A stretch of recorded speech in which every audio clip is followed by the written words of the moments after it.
అలాగే నా పేరు మిత్రం వెంకటమై ఛానల్ ప్రకారం మన ఛానల్ సబ్స్క్రైబ్ చేసుకోకపోతే ఇప్పుడే సబ్స్క్రైబ్ చేసుకోండి. పక్కనే ఉన్న బెల్ ఐకాన్ క్లిక్ చేసి ఆల్లో పెట్టుకోండి. నా ఫర్దర్స్ మిస్ అవ్వకుండా చూడొచ్చు. చాలా మంది చూస్తున్నారు కానీ సబ్స్క్రైబ్ చేసుకోవట్లా. So please try to subscribe and click the bell icon also. So Ram Charan గారిది పెద్ది సాంగ్ ఏదైతే చికిరి సాంగ్ ఉందో దానికి సంబంధించి ఒక చిన్న ప్రోమో అయితే రిలీజ్ చేశారు. అండ్ ఆ ప్రోమోలో రామ్ చరణ్ గారి డ్యాన్స్ కానీ ఆ గ్రేస్ కానీ అది చూసినప్పుడు అండ్ ఆ మ్యూజిక్ కానీ ఆ చికిరి చికిరి అనేదాన్ని వాడిన విధానం కానీ బేసిక్గా చికిరి సాంగ్ అన్నప్పుడు ఇనీషియల్గా ట్విట్టర్లో కానీ లేదంటే వాటిలో ఇన్స్టాలో కానీ ఈ చికిరి అనే ఒక అప్డేట్ ఇచ్చినప్పుడు ఇవాళ వస్తుంది దాని ప్రోమో లాగా అన్నట్టుగా ఒక అప్డేట్ ఇచ్చినప్పుడు నిన్న చికిరి అనే పదాన్ని ఎలా వాడతారు అనే దాన్ని బట్టి కదా ఉంటుంది. సో దీన్ని ప్రాపర్గా వాడితే ఓకే, ఒక ప్రాపర్గా వాడలేకపోతే చాలా ఇబ్బంది అయిపోద్ది, ఆ పాట అంత ఎక్కకపోవచ్చు అనుకున్నా. బట్ ఆ ప్రోమోలో చిన్న బిట్టు చూసిన తర్వాత భలే వాడారబ్బా అనిపించింది నాకైతే మాత్రం లిటరల్లీ. సో ఏఆర్ రెహమాన్ గారి మ్యూజిక్ అయితే మాత్రం లిటరల్లీ వావ్ అని చెప్పొచ్చు. సో అంటే చాలా బాగా అనిపించింది. అంటే ఓవరాల్గా ఆ కాంబినేషన్ ఏదైతే ఉందో చాలా పర్ఫెక్ట్గా ల్యాండ్ అవుతుంది అనిపిస్తుంది నాకు. ఎందుకంటే ఉప్పెన తర్వాత బుచ్చిబాబు గారు చాలా గ్యాప్ తీసుకొని మరీ తీస్తున్న సినిమా ఇది. చాలా గ్యాప్ తీసుకొని చాలా పర్ఫెక్ట్గా స్క్రిప్ట్ ప్లాన్ చేసుకొని చాలా పర్ఫెక్ట్గా ఎలివేషన్స్ అన్నీ ప్లాన్ చేసుకొని దానికి తగ్గట్టుగా ఆర్టిస్ట్లను కూడా చాలా పర్ఫెక్ట్గా క్యాస్ట్ చేసుకున్నారు మొత్తం అంతా కూడా. So which is too good అసలు యాక్చువల్లీ. అండ్ యూనో అటు అంటే మన తెలుగు సైడ్ ఎలాగో రామ్ చరణ్ గారు ఉంటారు అండ్ హిందీ సైడ్ కూడా రామ్ చరణ్ గారికి మంచి ఫాలోయింగ్ ఉంది, మంచి క్రేజ్ ఉంది. బట్ జాన్వీ కపూర్ ఉంది, ఇప్పుడు మీర్జాపూర్ మున్నాభాయ్ ఉన్నాడు, దివ్యేందు, వీళ్ళందరూ ఉన్నారు. So it's like huge casting అసలు. అండ్ ఈ సినిమా కూడా చాలా అంటే చాలా గట్టిగా ప్లాన్ చేశాను. అంటే ఇవన్నీ చూస్తున్నప్పుడు నాకు ఏమనిపిస్తుంది అంటే this will be the huge comeback for Ram Charan గారు. అంటే పెద్ద కంబ్యాక్ అవుతుంది రామ్ చరణ్ గారికి అనేది చాలా క్లియర్గా అనిపిస్తుంది నాకైతే. సో ఎందుకు అనేది కొంచెం మాట్లాడుకుందాం. ఫస్ట్ థింగ్ ఏంటంటే రామ్ చరణ్ గారు బేసిక్గా అంటే ఆయన్ని ఎట్లా అంటే అవుట్ రైట్ క్లాస్గా చూపించినా కూడా అంతగా సెట్ కాదు. మనకు అది గేమ్ చేంజర్ చూసినప్పుడు మనకు అనిపించింది. అంటే ఇప్పుడు ఆయన పోలీస్ ఆఫీసర్ రోలే చేసి ఉండొచ్చు, బట్ ఆయన చూపించే విధానం ఒకటి ఉంటుంది. ఆయన కలెక్టర్ రోలే చేయొచ్చు, ఆయన చూపించాల్సిన విధానం ఒకటి ఉంటుంది. సో మనం RRRలో ఆయన పోలీస్ ఆఫీసర్ రోల్ చేసినప్పుడు ఆయన మంచి నార్మల్ డ్రెస్సెస్లో ఉన్నప్పుడు కూడా ఆయన లుక్స్ చాలా చాలా ఎక్స్ట్రాడినరీగా ఉంటాయి. ఆ నాటు సాంగ్ టైంలో కానీ మిగతా టైమ్స్లో కానీ ఆయన లుక్స్ చాలా ఎక్స్ట్రాడినరీగా ఉంటాయి. ఫస్ట్ ఇంట్రడక్షన్ షార్ట్స్లో కానీ లేదంటే ఆ తర్వాత దాన్ని కొడుతుంటారు చూడండి ఆ టైంలో కానీ వీటన్నిటి టైమ్స్లో కూడా ఆయన లుక్స్ డిఫరెంట్గా ఉంటాయి. అంటే మిగతా టైమ్స్లో పోలీస్ బట్ అవి చాలా ఎక్స్ట్రాడినరీగా ఉంటాయి. ఇవన్నీ చాలదన్నట్టు ఆయన యూనో ఆ బ్రిటిష్ ఆ పర్సన్ కింద ఆ క్యాప్ ఆ సూట్ అది రెడ్ కలర్ డ్రెస్లో వేసుకొని ఆ లుక్ చాలా ఎక్స్ట్రాడినరీగా ఉంటుంది.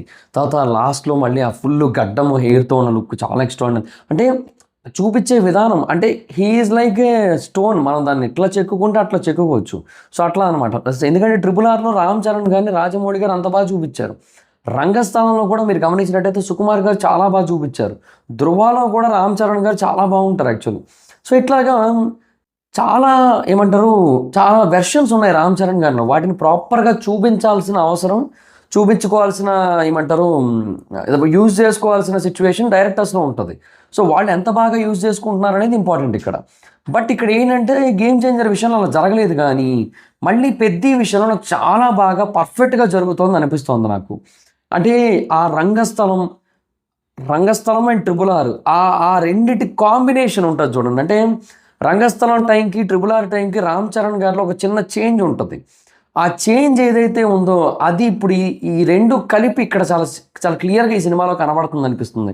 సో రామ్ చరణ్ గారిని చూపించే విధానం ఎక్స్ట్రాడినరీగా ఉంటే ఆటోమేటిక్గా కథ నడిచే విధానం అంతే ఎక్స్ట్రాడినరీగా ఉంటుంది. సో ఇది చాలా అంటే చాలా ఇంపార్టెంట్ విషయం. ఈ సినిమాకి అది చాలా బాగా కలిసి వస్తుంది అనిపిస్తుంది నాకైతే. సో డైరెక్టర్ బుచ్చిబాబు గారు చాలా పక్కడ్బందీగా ప్లాన్ చేశారనిపించింది ఆ విషయం అయితే మాత్రం. ఇంకా రెండోది ఆ స్టోరీ బ్యాక్డ్రాప్.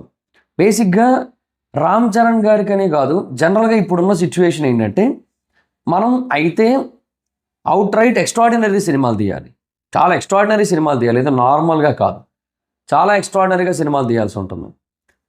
అంటే లైక్ ఇప్పుడు ఎలా అంటే ఇప్పుడు చిత్రకథ ఇప్పుడు RRR కానీ లేదంటే ఇప్పుడు మహేష్ బాబు గారి రాజమౌళి గారు కానీ లేదంటే అల్లు అర్జున్ గారిది అట్లీ గారిది కానీ లేదంటే సందీప్ రెడ్డి వంగ గారిదంతా ఒక స్టైల్ ఉంటుంది. అంటే ఆ సినిమా ఏంటంటే మీకు దాంట్లో మీకు లార్జ్ స్కేల్ విజువల్స్ కానీ అవి ఏం కనపడవు, యానిమేషన్ ఏం ఉండవు అందులో. కాకపోతే ఆ స్టోరీ ఆ వరల్డ్ బిల్డింగే చాలా హ్యూజ్ లెవెల్లో ఉంటుంది. అట్లాంటివి కానీ ప్రశాంత్ నీల్ గారి లాగా ఎలివేషన్ ఓరియంటెడ్ సినిమాలు కానీ లైక్ అట్లా అనమాట. అంటే ఏదో ఒకటి చాలా గ్రాండియర్గా ఉండాల్సి ఉంటుంది. ఐదర్ అట్లా తీయాలి, లేదంటే కంప్లీట్గా రూరల్ బ్యాక్డ్రాప్లో తీయాలి. అంటే కంప్లీట్గా ఒక రూటెడ్ సినిమా తీయాల్సి ఉంటుంది. పాన్ ఇండియా వైడ్గా సక్సెస్ కొట్టాలంటే this is the best path అనమాట. సో మనకేంటంటే ఇప్పుడు మిరాయి కానీ, ఇప్పుడు హనుమాన్ కానీ, అవి కూడా కార్తికేయ 2 కానీ, ఇవన్నీ కూడా తక్కువ బడ్జెట్లో వచ్చి యునో దట్ మన బిలీఫ్ సిస్టమ్ ఏదైతే ఉందో దాన్ని చాలా పర్ఫెక్ట్ వేలో మన ముందు ప్రజెంట్ చేశారు కాబట్టి, సో దట్ అవి చాలా బాగా హిట్ అయ్యాయి, అవి కూడా బాగా ఆడాయి. సో ఇవన్నీ ఇలా నడుస్తూ ఉంటాయి. సో ఓవరాల్గా వీటి వల్ల ఏంటంటే ఈ ఈ ఒకటైతే మాత్రం క్లియర్గా అర్థమైపోతుంటుంది, అయితే అలాంటి సినిమాలు తీయాలి లేదా ఇలాంటి సినిమాలు తీయాలని చెప్పి. సో ఇప్పుడు బేసిక్గా పెద్ది అనేది ఆ రూరల్ బ్యాక్డ్రాప్లో, ఆ రా అండ్ రస్టిక్ వేలో అండ్ చాలా రూటెడ్గా తీస్తున్న సినిమా అనిపిస్తుంది. అండ్ ఆ క్రికెట్ షాట్ ఏదైతే ఉందో అదైతే మాత్రం అసలు ఫెనామినల్, అదైతే మాత్రం. సో నిజంగా అసలు చాలా బాగా అనిపించింది అది.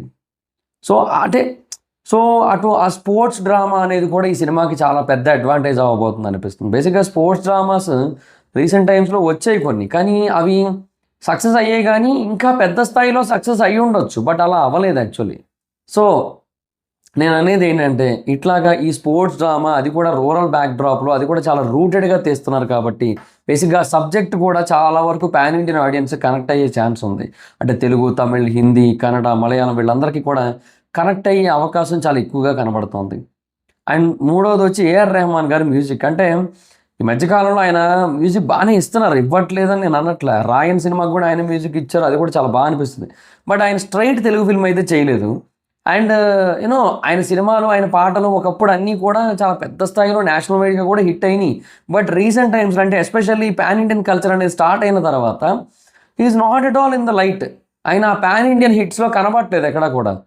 ఇప్పుడు మనం పుష్ప 2 చూసాం. పుష్ప 2కి దేవిశ్రీ ప్రసాద్ గారి పాటలు తెలుగులో ఎంత విధ్వంసం సృష్టించాయో హిందీలో దానికి 3 రెట్లు ఎక్కువ విధ్వంసం సృష్టించాయి. సో మనకందరికీ కూడా అలాంటి ఒక ఇంపాక్ట్ పడాలనిపిస్తూ ఉంటుంది కదా. సో రవి బసూర్ ఆయన అటు కేజీఎఫ్ కావచ్చు, లేదంటే ఇటు సలార్ కావచ్చు, వీటన్నిటికీ కూడా చాలా పీక్ లెవెల్లో మ్యూజిక్ అయితే ఇచ్చారు. అలాగే కాంతారా మ్యూజిక్ అజనీష్ లోక్నాథ్ అనుకుంటా ఆయన కూడా, బట్ ఆయనకి అంత పేరు రాలేదు యాక్చువల్లీ. రవి బసూర్కి అండ్ ఎవరో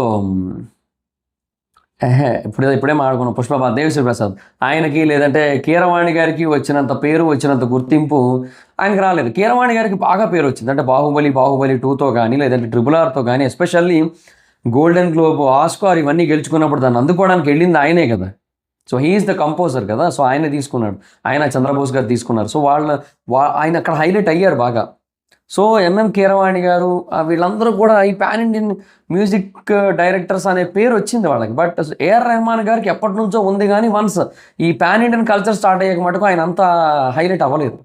సో ఈ మధ్యకాలంలో ఇంకా చెప్పాలంటే కొంచెం డ్రాప్ అయ్యారు కూడా నన్ను అడిగితే. ఏఆర్ రెహమాన్ గారు ఈజ్ ఎ లెజెండ్, ఆయన మ్యూజిక్ మనం అసలు పగబెట్టడానికి లేదు. బట్ ఇప్పుడు ఆయన ఎందుకో కొత్త మ్యూజిక్ డైరెక్టర్స్ చాలామంది వచ్చారు, అనిరుద్ధ్ అని, అభయంకర్ అని, ఇటు తెలుగులో కూడా దేవిశ్రీ ప్రసాద్ గారు, తమన్ గారు, వీళ్ళందరూ ఇట్లా కంటిన్యూ చేస్తున్నారు.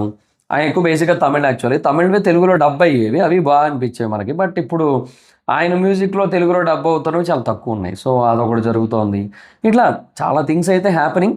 సో అందుకనే ఇప్పుడు ఆయన మ్యూజిక్ ఎస్పెషల్లీ ఇలాంటి రూటెడ్ సినిమాకి, ఇలాంటి రా అండ్ రస్టిక్ సినిమాకి, ఇలాంటి స్పోర్ట్స్ బ్యాక్గ్రౌండ్ సినిమాకి ఆయన మ్యూజిక్ ఇవ్వడం అనేది చాలా పెద్ద డెసిషన్. అంటే బుచ్చిబాబు గారిని అప్రిషియేట్ చేయొచ్చు మనం ఇక్కడ. అంటే ఆయన ఏఆర్ రెహమాన్ గారిని ఒప్పించి ఈ సినిమాకి ఆయన తీసుకురావడం అనేది నిజంగా చాలా పెద్ద విషయం.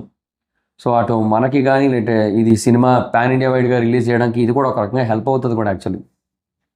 So first Telugu promo release చేశారు, తర్వాత హిందీ ప్రోమో రిలీజ్ చేశారు. సో మేబీ అన్ని లాంగ్వేజెస్లో కూడా రిలీజ్ అవుతుంది పాట అయితే. చూడాలి మరి ఇంకా పాట వచ్చిన తర్వాత ఎలా ఉంటుంది ఏంటనేది. బట్ నాకైతే అదే అనిపిస్తుంది. అంటే అండ్ ఇంకా హిందీ యాక్టర్స్ పరంగా వచ్చే జాన్వీ కపూర్ ఉంది. జాన్వీ కపూర్ కూడా హిందీ సైడ్ రీచ్ ఉంది. ఆవిడ ప్రాపర్ సినిమాలు పడక కొన్నిసార్లు అంతగా హిట్ అవ్వవు, కానీ ఆవిడ రీచ్ అయితే బాగానే ఉంది జాన్వీ కపూర్కి. సో జాన్వీ కపూర్ ఉంది, మున్నాబాయి ఉన్నాడు, దివ్యేందు. సో ఆయనకు బేసిక్గా చాలా హెవీ ఫ్యాన్ బేస్ ఉంది. మీర్జాపూర్ మన దగ్గర ఎంత హిట్టో హిందీలో దానికి 10 రెట్లు హిట్ అది. సో అలాంటి ఒక వెబ్ సిరీస్ అది. సో అలాంటి దాంట్లో అంత పాపులర్ పేరు తెచ్చుకున్న యాక్టర్ ఆయన. సో ఆయన డెఫినెట్గా చాలా అంటే చాలా పీక్ లెవెల్లో పేరు అయితే తెచ్చుకుంటున్నాడు. అండ్ అదైతే మాత్రం చాలా స్పష్టంగా అక్కడ కనబడుతోంది. అంటే ఆయన ఉన్నాడు అంటే డెఫినెట్గా ఒక ఇంపాక్ట్ ఉంటుంది అని చెప్పి చాలా క్లియర్గా తెలుస్తోంది. సో అదొక రీజన్. సో ఇట్లాగా అటు అంటే చాలా ఇప్పుడు రామ్ చరణ్ గారు కూడా RRRతో బాగా పాపులర్ అయ్యారు అండ్ హిందీ ఆడియన్స్కి బాగా తెలుసు and so it's all going అనమాట. సో అంటే హిందీ ఆడియన్స్ని టార్గెట్ చేసి చాలా గట్టిగా ప్లాన్ చేస్తున్నారు, which is very very good actually. ఎందుకంటే మనకి ఎండ్ ఆఫ్ ది డే రెండు మార్కెట్లేనబ్బా, తెలుగు హిందీ 2 మార్కెట్లు చాలా ఇంపార్టెంట్. తెలుగు ఆడియన్స్కి నచ్చితే చాలు, హిందీ ఆడియన్స్కి నచ్చితే చాలు, అంతే సింపుల్. ఈ ఇద్దరు ఆడియన్స్కి కనుక నచ్చినట్టయితే ఇంకా నో ప్రాబ్లం, ఇంకా అంతే సింపుల్. ఇంకా తమిళ ఆడియన్స్ నచ్చినా కూడా వాళ్ళ సైడ్ మ్యాక్సిమం వచ్చే కలెక్షన్లో 25 కోట్లు ఉంటాయి అంతే, అంతకుమించి ఏమి ఉండదు. సో RRRకే 75 కోట్లు కలెక్ట్ చేసింది. RRR okay, yes good nice, but ఏమో ఇంకా ఎక్కువ కలెక్ట్ చేసి ఉండొచ్చుగా, చేయలేదు. సో మన దగ్గర మోస్ట్ హైప్డ్ సినిమా ఇప్పుడు ఇది రీసెంట్గా రిలీజ్ అయిన కాంతారా కానీ, లేదంటే లియో కానీ, జైలర్ కానీ, వీటన్నిటికీ మంచి కలెక్షన్స్ వచ్చాయి. ఇక్కడ అరౌండ్ 90 crores దగ్గరగా అట్లా బాగా కలెక్షన్స్ వచ్చాయి. కాంతారా చాప్టర్ 1 కూడా మన దగ్గర అరౌండ్ 100 crores పైనే కలెక్షన్స్ వచ్చాయి, తెలుగు నుంచి కూడా చాలా మంచి కలెక్షన్స్ వచ్చాయి. సో అట్లా మనకు అటు సైడ్ రాదు. So that is the problem అనమాట, అంతే, అంతకుమించి ఇంకేం లేదు. సో లెట్స్ సీ గైస్, చూద్దాం ఏంటి సిచ్యువేషన్ అనేది. సో నాకైతే ఒకటి క్లియర్గా అనిపిస్తుంది, అదేంటంటే పెద్ది ఈ అన్ని ఫ్యాక్టర్స్ కలిసి, అంటే ఆ స్టోరీ ఫ్యాక్టర్ కానీ, రామ్ చరణ్ గారి ఫ్యాక్టర్ కానీ, లేదంటే మ్యూజిక్ ఫ్యాక్టర్ కానీ, లేదంటే పాన్ ఇండియా ఫ్యాక్టర్ కానీ, వీటన్నిటి కూడా చాలా ప్రాపర్ వేలో డీల్ చేస్తూ వెళ్తున్న సినిమా అనిపిస్తుంది. సో అందుకే, అండ్ మైత్రి వాళ్ళ ప్రొడక్షన్ యాక్చువల్లీ. సో ఇది కూడా గుర్తుపెట్టుకోవాలి మనం, from the makers of Pushpa అని పడుతుంది యాక్చువల్లీ హిందీలో రిలీజ్ టైంలో. So that will be the fantastic thing. Mythri movie makers వాళ్ళు ఇంకా సునో హోంబాలే వాళ్ళు ఏ సినిమా తీసినా కూడా from the makers of KGF and Salaar and Kantara అని చెప్పి పెడతారు కదా, సేమ్ అట్లాగే వీళ్ళు కూడా from the makers of Pushpa అని చెప్పి ఇంక ఇప్పుడు చెప్పుకుంటారు చాలా క్లియర్గా. అండ్ అది చాలా పుష్ప అండ్ పుష్పతో చాలా గట్టిగా వెళ్తుంది, అది కూడా ఒక ఇంపాక్ట్ పడుతుంది, ఇవన్నీ ఉన్నాయి. సో అందుకే నాకు అదే అనిపిస్తుంది. సో ఇది చాలా హ్యూజ్ కంబ్యాక్ ఇస్తుంది అనిపిస్తుంది. So yeah, waiting for the cinema. So వస్తున్నాయి మెల్లిమెల్లిగా, అన్నీ వస్తాయి. సో March 27th రిలీజ్ అంటున్నారు, రామ్ చరణ్ గారి బర్త్డే రోజున. సో మేబీ 26th అని కూడా అంటున్నారు మరి బుచ్చిబాబు గారు, మరి చూడాలి మరి ఏం 26th ప్రీమియర్ చేస్తారేమో, మరి ప్రీమియర్ చేసి ఏమైనా చేస్తారేమో, we have to wait and watch. So అది గైస్, నాకైతే అనిపిస్తుంది, చాలా గట్టిగా అనిపిస్తుంది నాకైతే మాత్రం. సో లెట్స్ సీ గైస్, చూద్దాం. సో దాట్స్ గైస్, మీకేమనిపిస్తుంది? పెద్ది నిజంగానే రామ్ చరణ్ గారికి పెద్ద కంబ్యాక్ అవుతుంది అనిపిస్తుందా? ఏమనిపిస్తుందో కింద కామెంట్ సెక్షన్ చెప్పండి. So that's guys, this the video కనుక మీకు నచ్చినట్లయితే లైక్ చేసి వీడియోని షేర్ చేయడం కారణం, మన ఛానల్ సబ్స్క్రైబ్ చేసుకోకపోతే ఇప్పుడే సబ్స్క్రైబ్ చేసుకోండి. పక్కనే ఉన్న బెల్ ఐకాన్ క్లిక్ చేసి ఆల్లో పెట్టుకోండి, నా ఫర్దర్ మిస్ అవ్వకుండా చూడొచ్చు. చాలా మంది చూస్తారు కానీ సబ్స్క్రైబ్ చేసుకోవట్లా. So please try to subscribe, click the bell icon also. Next time ఎవరి అయితే అక్కడ వచ్చి ఫాలో అవచ్చు. Thank you so much, bye. Next video, bye.